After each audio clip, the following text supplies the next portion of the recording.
BC's pellet industry says it needs some provincial attention. The industry is seeking some policy reform in order to remain competitive with a rapidly growing U.S. producer. It's another example of how changes to industry aren't reflected in land use planning.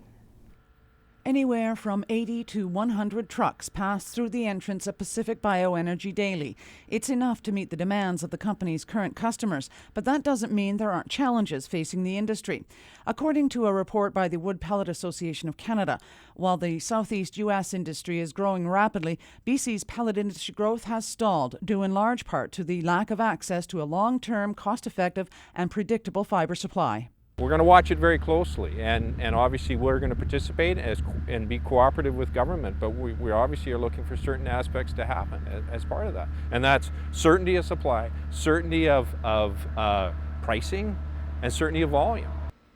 What the pellet industry wants is long-term tenure on the land base. Right now, it is beholden to the tenure holders to access its fibre supply. These kinds of challenges over land use, though, are not uncommon when a relatively new industry enters the fold. What you're trying to do is imagine that most desirable future multiple uses of the land base.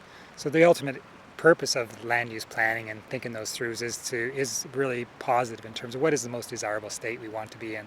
And any new activity will kind of adds a new element and changes what is most desirable.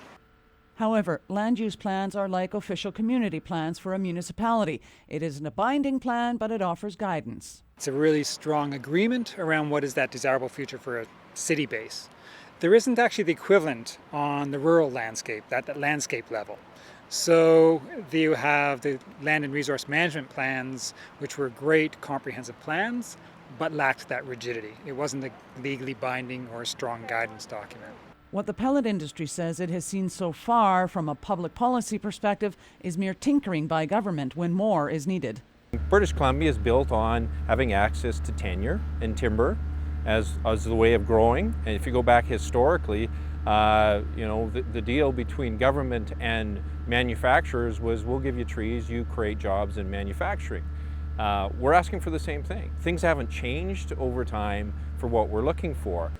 The Pellet Association has released a report with a set of 10 recommendations, the first of which is a recommitment to the industry as expressed in the province's 2008 BC Bioenergy Strategy.